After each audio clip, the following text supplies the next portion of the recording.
Hey everyone, this is Donald, and this is going to be a video about the tutorial, or the current version of the tutorial, and kind of a follow-up to the blog that I did a long time ago, the makings of a tutorial. I wanted to show people how this turned out and talk about some of its strengths and its weaknesses and stuff. So I've just started hit new game, and you kind of drop into this room from up there, and as soon as you do drop down, you'll see this little tutorial screen that we have. There's a couple of these. We try to keep them like as few as possible and kind of let players, learn as they go as much as possible. But for like basic stuff, we want to do like, WASD for move, space to jump, and then we chose to kind of introduce them through this way. So these are these like alien symbols that you'll see throughout the game. Not all of them are going to be translated like this, but this one, for example, just says 1 and then says move here.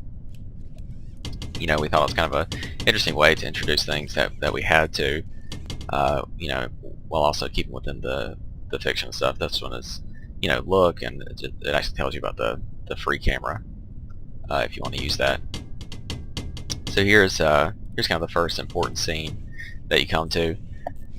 The big thing with this tutorial was we were trying to break out the different elements, because what we were finding with the game is like when you shot a rotation cube and you're trying to keep track of the door, and it's like you're doing all these things at once, and the big thing with this tutorial is just to kind of break out those elements as much as possible into like their simplest forms, to kind of make it easy as to learn.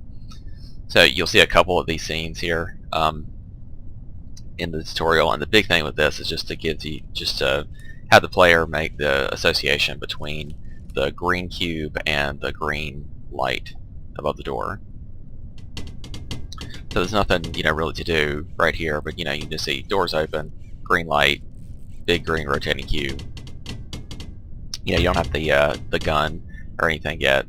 So just from the tutorial screens, all you can do at this point is just run and jump. So this room is more of just a set piece kind of thing. It's just like one of our big themes in the game is descent, kind of making your way down towards the center of this big structure, and this is just kind of an early way to do that, as well as show the player the white platforms, which they'll become familiar with.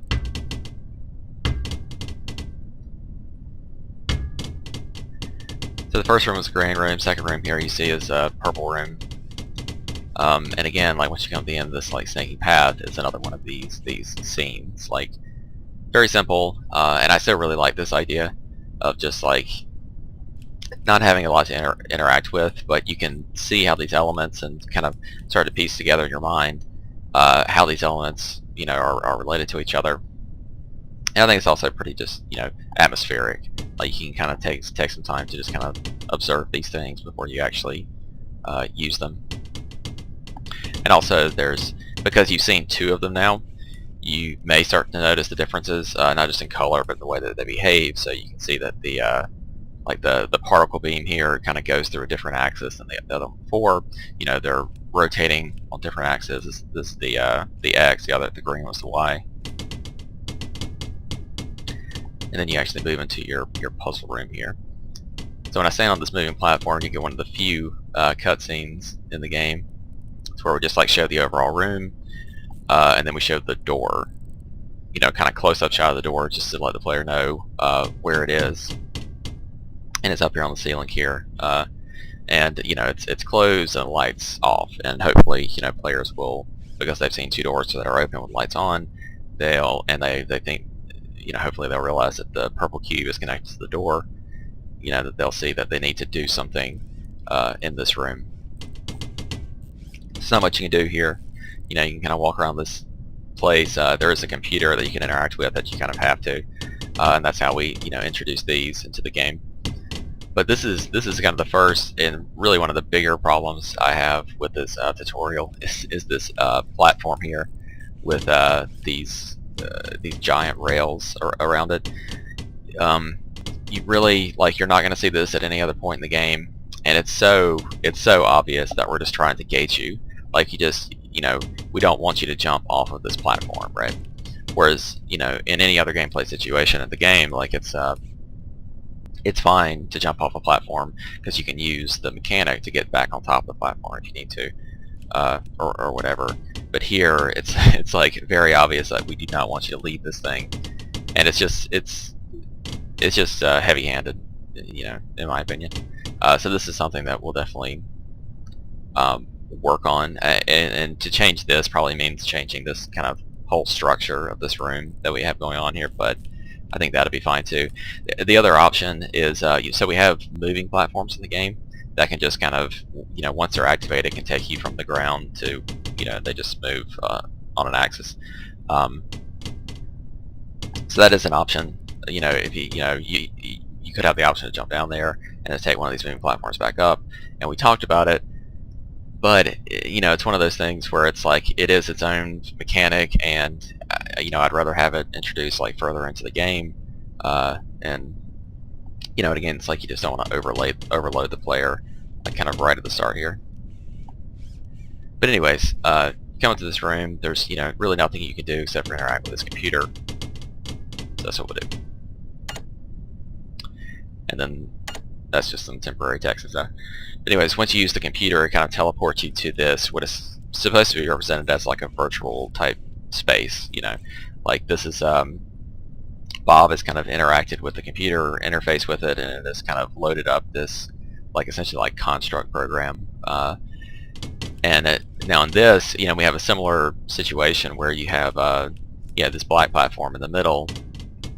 But here, because it is like a virtual space, and you can kind of justify it, I guess, we did put up blocking volume, so you actually can't jump off of this thing. Which is, again, like this is kind of the other big design flaw with this level, is this you know, introduction of the white room. It has its advantages too, which you'll see. So like, so when you get in here, you know, the gun pops out, walk over and pick it up. This thing leaves, and what appears is the lights that are above the doors, and then the cubes themselves. So when you hover over the cube, you get this icon that just, you know, lets you know to interact with the mouse. And their color too, so you know that, you know, left click will use a blue shot, and then the right click will use the orange shot. And the way this works is you can go either shot, shoot the cube, it'll rotate it, the light will come on, and then this will go away, and then the next cube will open up, and you go through like all three cubes. And this is a little heavy-handed as well. Like it's a good way, it's a good like safe way, I guess, to like introduce the mechanic. You know, you're standing on a stationary platform. You can use either shot, and you can see the rotation, and then you can make the connection between each cube and each light, and just, you know, by rotating the cubes, the light will come on. So I like the way that it's broken up like that, but again, it's just like it doesn't make sense in terms of the, you know, the world that we're trying to create, right?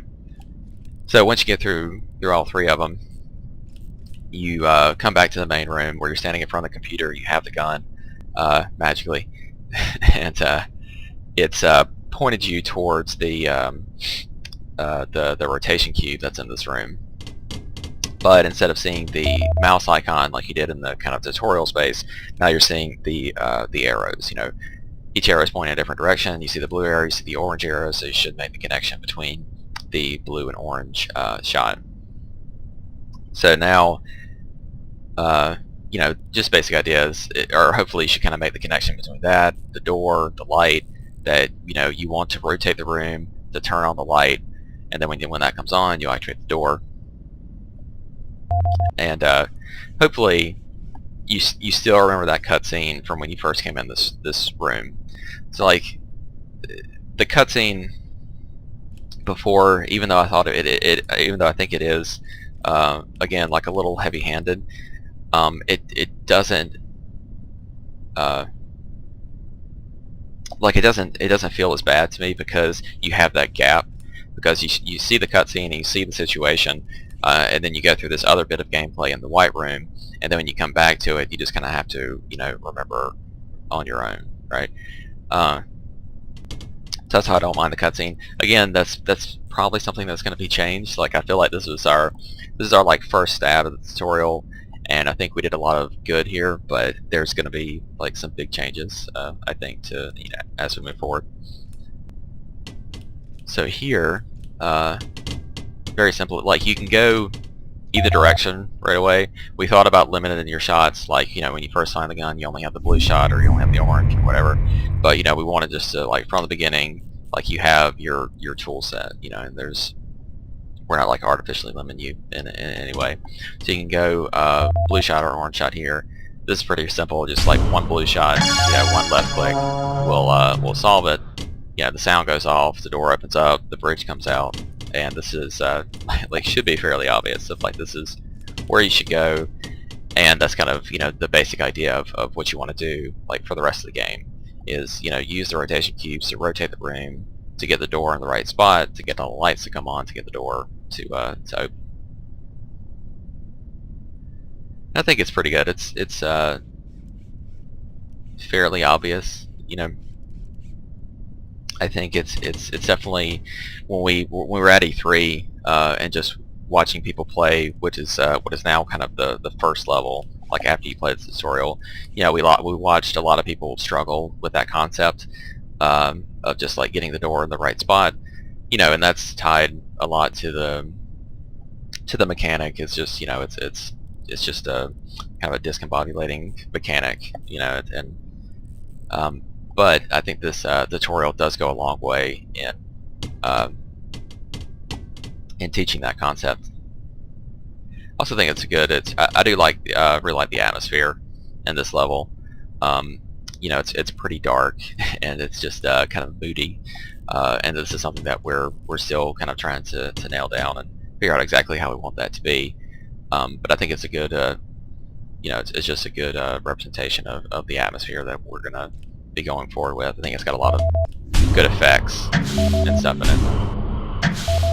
And you can also just kind of play around in this room, if you wanted to, and the door will close, and once you put it in the right spot again, it'll reopen and come back. And that's pretty much it. You go through the store, fall down this little hallway, and then it'll just kind of load up the next level. So yeah, I hope you enjoyed this little look at the tutorial. I hope to do another one of these once we get like version 2 of the tutorial down. So yeah, I'll see you then.